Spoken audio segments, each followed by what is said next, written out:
हमारे शब्द हमारी ताकत है, लेकिन ये कमजोरी भी हो सकती है अगर हमें नहीं पता कि कब, कहां और कितना बोलना है।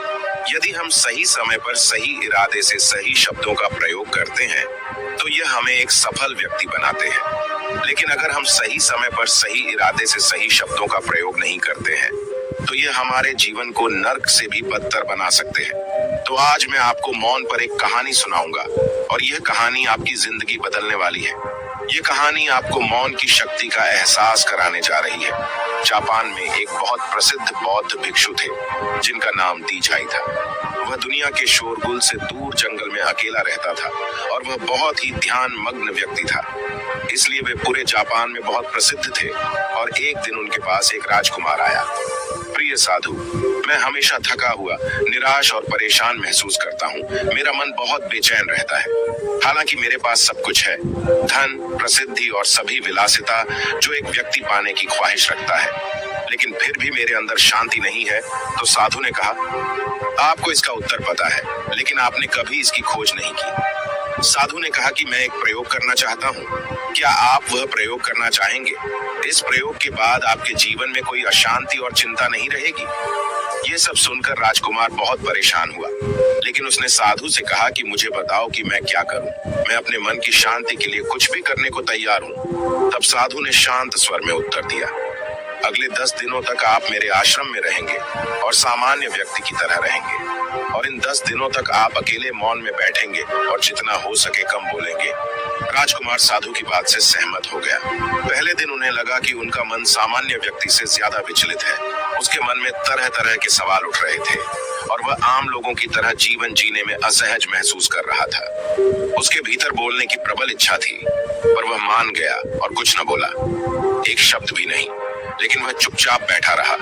लेकिन जैसे जैसे रात होती गई, उसे एक बड़ी शांति का अनुभव हुआ। उसके लिए यह बड़ा अजीब था। वह अंदर ही अंदर खुश हो रहा था और अपने आप से पूछ रहा था कि बेचैनी कम क्यों हो रही है। अगले दिन राजकुमार एकांत में बैठा प्रकृति को, फूलों को, पौधों को, आकाश में उड़ते पक्षियों को देख रहा था। अपने जीवन में पहली बार वह देख रहा था कि उसके चारों ओर कितनी सुंदर प्रकृति है। वह अपने चारों ओर प्रकृति को देख और महसूस कर सकता है। इस तरह एक हफ्ता बीत गया और उसके मन की सारी बेचैनी, सारी उथल पुथल, सब कुछ गायब हो गया। 8वें दिन की सुबह राजकुमार की आंखें अपने आप बंद होने लगीं और वह गहरे ध्यान में डूब गया। उसने आंखें बंद की, गहरे ध्यान में चला गया। कोई चिंता नहीं थी, मन में शांति थी। राजकुमार को भीतर ही भीतर गहन शांति का अनुभव होने लगा। बाकी के 2 दिन गहरे ध्यान में बिताने के बाद राजकुमार खुद को एक बौद्ध भिक्षु के सामने पेश करता है। राजकुमार ने साधु से कहा कि प्रिय साधु, मुझे उत्तर मिला कि मेरा मन इतना अशांत क्यों है। उन्होंने कहा कि मुझे पता चला कि मेरा मन इतना विचलित और अशांत क्यों था। फिर उन्होंने पूछा, बताओ क्या जवाब मिला। राजकुमार ने कहा कि मैं जरूरत से ज्यादा बातें करता था और दिन भर लोगों पर ऊर्जा बर्बाद करता था और उनके बारे में अकेले ही सोचता था और ज्यादातर समय उनके बारे में नकारात्मक ही सोचता था। इस प्रकार मेरा समय नष्ट हो रहा था और अधिक बातें करने और सोचने से मेरा मन अशांत हो गया था। इस वजह से मैं कोई भी काम अच्छे से नहीं कर पाता था, जिसके कारण मैं लगभग हर काम में असफल होने लगा था और निरंतर असफलता ने मुझे और अधिक उदास और चिड़चिड़ा बना दिया और इसने मेरे जीवन को और नष्ट कर दिया। लेकिन ये 10 दिन बिल्कुल अलग थे। अब ऐसा लग रहा है कि अपनी जिंदगी को पूरी तरह से जी रहा हूँ और इससे पहले मैं अपनी जिंदगी गलत तरीके से जी रहा था। मैंने यह भी सीखा कि हमें ध्यान करने की आवश्यकता नहीं है, ध्यान अपने आप हो जाता है। और ध्यान से मैंने पहली बात यह सीखी कि किसी के जीवन में सबसे महत्वपूर्ण घटना स्वयं को जानना है। बौद्ध भिक्षु ने कहा कि आप ही नहीं, दुनिया में ज्यादातर लोग जरूरत से ज्यादा बोलते हैं। आज भी ज्यादातर लोग एक दूसरे को नीचा दिखाने के लिए ही बोलते हैं और आज भी लोग ज्यादा बातें करते हैं और अपना जीवन बर्बाद कर रहे हैं।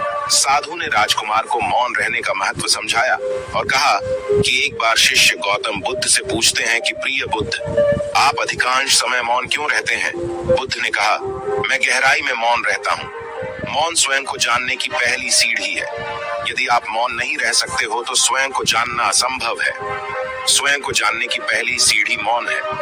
जितना जरूरी हो उतना ही बोलें और आप पाएंगे कि 90% बोलना हानिकारक होता है। नहीं बोलते तो अच्छा था, 90% मुश्किलें कम हो जाएंगी। अगर लोग थोड़ा सा चुप हो जाएं, झगड़े कम हो जाएं, अशांति कम हो जाए, फेंकना कम हो जाए, बस तुम दोनों चुप रहना सीख जाओ। दुनिया में बहुत सारी मुसीबतें सिर्फ बोलने से पैदा हो जाती हैं। जो मौन रहना जानता है वो भीड़ में भी अकेले रहने का हुनर जानता है। एकांत में मनुष्य स्वर्ग भी है। दूसरों की उपस्थिति बेचैनी पैदा करती है। पहले अपने साथ मौन धारण करो, फिर अपनी ऊर्जा को मोड़ में आने दो, मन को घर आने दो। जब आप दूसरों की उपस्थिति से उठते हैं और परेशान हो जाते हैं तो उचित है कि आप अपनी आंखें बंद कर लें और अपने आप में खो जाएं। तुम वहां से भी ताजगी पाओगे क्योंकि तुम्हारे जीवन का स्रोत वहीं छिपा है। वह किसी और में नहीं है, लेकिन तुम्हारी जड़ें तुम्हारे जैसी हैं। आखिर कौन तुम्हें अपने भीतर ले जाएगा? यदि कोई ना हो तो मुझे स्वयं ही भीतर जाना होगा। इसलिए अपने भीतर जाओ, वही परम राजा है, वही जीवन का स्रोत है, वहीं से आनंद का जन्म होता है, वहीं से तुम मृत्यु में डूबोगे, वहीं तुम्हारा सूर्य उदय होगा, वह फिर अस्त होगा।